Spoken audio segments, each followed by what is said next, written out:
The Pittsburgh Penguins have been one of the surprise teams in the NHL through the early part of this season. Hunter Hodies of Locked On Penguins is going to tell us how they got it done and what it'll take to keep it going. All that and more on today's Locked On NHL podcast.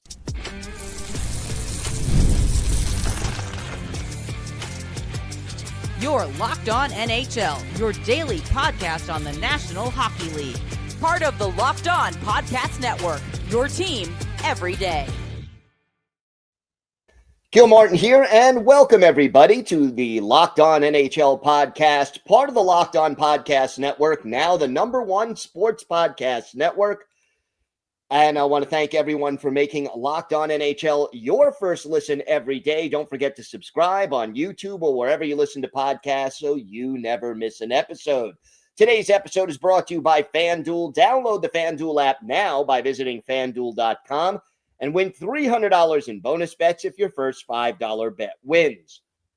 It is my pleasure to welcome back to the show a familiar face and voice to Locked On NHL viewers and listeners, the host of Locked On Penguins, Hunter Hodies. And Hunter, I got to admit, coming into this season, most people had the Penguins picked at the top of the lottery list.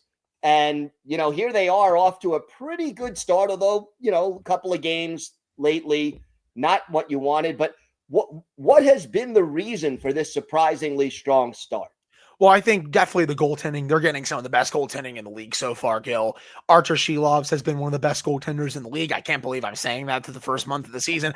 Outside of shootouts, he can't stop a beach ball in a shootout, but otherwise he's been great. Tristan Jarry, before he got hurt, I will give him his flowers. He has mostly been fairly solid. They just had Sergei Murashov make his NHL debut today against the LA Kings. They lost the game. I still felt like his debut went pretty good, but goaltending has been a really big story, and they're finishing a lot of their chances. Their shooting percentage is fairly decent so far, so their shooting percentage is great. Their goaltending is really good. Sidney Crosby is doing Sidney Crosby things. How about Evgeni Malkin leads the league in assists? He's been fantastic on the second line. He looks rejuvenated this year.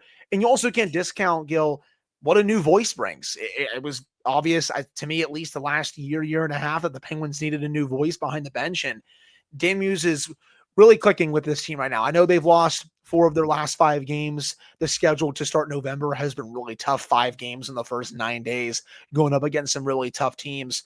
But it's one of the reasons why I think this 5-day break comes at a really nice time, because they go to Sweden and you're playing a bad team over there. You get to chill out a little bit, get some rest. But again, those are some of the reasons why this has been a really nice start so far. What is it about Dan Muse? What does he bring to the table that this team has responded to? Yeah, I mean, the biggest things for me, puck support and puck pressure. When the system is really going, they are hounds on the forecheck. And you saw that on display on Saturday in Jersey. The Penguins, I thought, were the much better team against the Devils for the majority of that game. Even in overtime, I felt like they deserved the extra point. They haven't been able to win shootouts forever now. They've lost 11 of their last 12 that go to a shootout. But for the 60 to 65 minutes, I thought the Penguins were hounding New Jersey. They weren't letting Jersey's speed really get to them. They were defending well in their own zone. That game is a blueprint of what Dan Muse's system really looks like. And I feel like he's also done a good job taking away a lot of the odd man rush opportunities that the Penguins were giving up these last couple of years under Mike Sullivan. Their expected goals against is still, not the greatest. They're still giving up chances in their own zone, but they're not giving up as many odd man rushes like they were over the last year and a half to 2 years under Mike Sullivan. So you have that.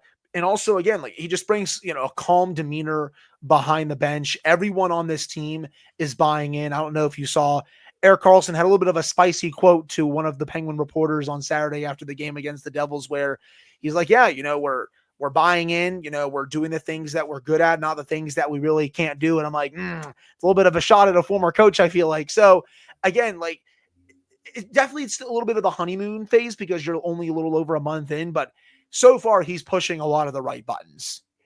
Do you think that his style has helped bring out the best in Evgeni Malkin with his resurgence this year? I think it's part of it, but I also think a lot of it has to do with the line mates that he has. Anthony Mantha has been tremendous to start the year. Really nice pickup from Kyle Dubas during the offseason. And how about Justin Brazeau, Gil? I know he's hurt right now. He's going to be out for a few more weeks. But, I mean, he was leading the league in goals to start the season. He was fantastic. that Malkin, Mantha, Brazeau line was just so freaking good before Brazeau went down. And adding players with size to Malkin's wing, players that can also finish the chances that he gives them, because that has been a problem on his line for the last couple of years, is that he will set up his line mates, but they aren't burying the chances. That has changed this year now that Anthony Mantha is scoring. Justin Brazeau was scoring before he got hurt. And now Tommy Novak is getting a chance up there. And you saw on Sunday, I know the Penguins lost, but there's some early chemistry there, and I want to see them keep exploring that. So a lot of it, I think, has to do with him having better line mates, but his skating looks a lot better. His decision-making has been really strong. He's just off to a great start playmaking-wise. He hasn't had the goals yet, but as a playmaker, he's been tremendous. The power play has also been outstanding. Number 1 in the league heading into Sunday's action. What are they doing so well, and has it changed their plan or their strategy since last year? Todd Nelson's been great, man. And last year they were 6th in the league in power play. Right now, you said it, they're number 1. It was right around, going into the weekend, it was right around 36%, 35.9. So really close. Todd Nelson just has them moving the puck at will on the power play, making quick decisions, getting to the high danger areas, having that net front presence. And I loved the movement that I saw last year. I like they were able to get to the high danger areas last year. The power play didn't move like this, though. Everyone is constantly moving on the power play. You'll see Sid in the Draisaitl spot. You'll see him in front of the net. You'll see Malkin at the point. You'll see Carlson at one of the half walls. Everyone is moving. It keeps all of the penalty killers off balance. I think that's also something that's really big as well. And when you have a power play that's doing all those things, it's clicking at will. Even when the second unit is on, it's deadly. Like, the penalty killers, when you see the Penguins play against these other teams, it feels like they don't even know what to do, honestly. So just shout out Todd Nelson. He's done a tremendous job with this unit, which is saying something, because I thought the power play was fantastic last year. Sidney Crosby just does not seem to want to slow down. What is he doing so well? And do you see any regression in his game at all at this point? He's closing in on 40. He's had a little bit of a slow start, at least in the first month, but he's had some vintage performances to really kick it up into high gear, and I expect more. I don't think he was that good against the Kings on Sunday. Even on Saturday against the Devils, he has another level to get to, and we've seen it at times, so I'm not concerned or anything like that. He's still chugging along totally fine. I'm very happy with the season that he's having, but I know, even considering what we saw last year when the Penguins team was worse, he has another level that he can get to, and I think he is going to. So, it helps that he's very comfortable with Brian Rust, also with Rickard Rakell. It sucks that he is hurt right now.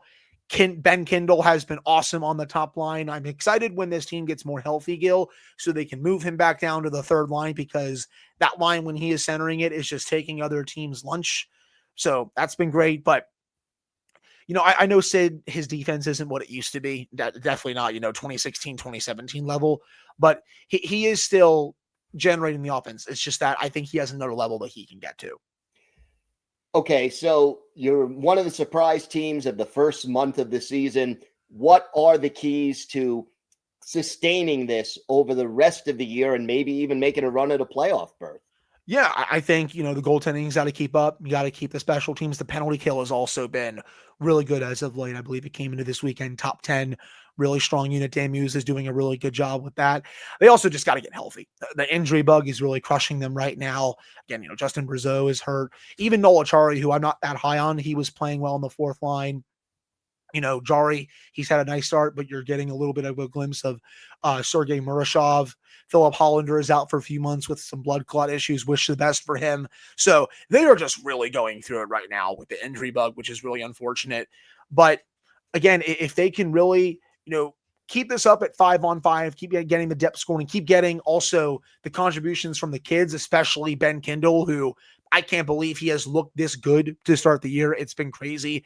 They'll have a really good shot at potentially keeping this going. But again, I don't want to say that they're for real and then have egg thrown on my face if they just lose 8 in a row. That's why I'm waiting till Thanksgiving. The schedule is really going to ease up now after the early parts of November. You have Nashville coming up twice, Buffalo, Seattle, Minnesota, teams that I know this team can beat.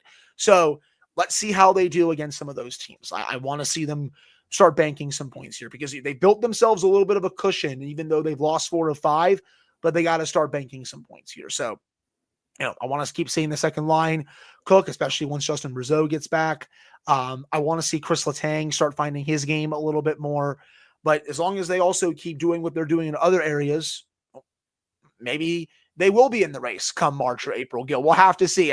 Again, I'm cautiously optimistic, but I'm not going to sit here and say they're back yet because it's a long season. I'm just really happy with the way that they're playing. It's the most fun I've had watching this team in a few years.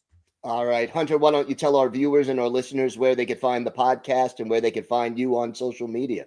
So you can follow me on Twitter at Hunter Hodies. You can also find me on Blue Sky, same name.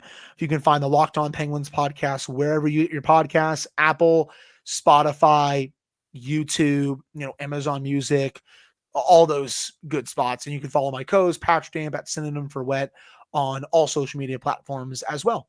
All right, Hunter, thank you so much. Of course, thank you.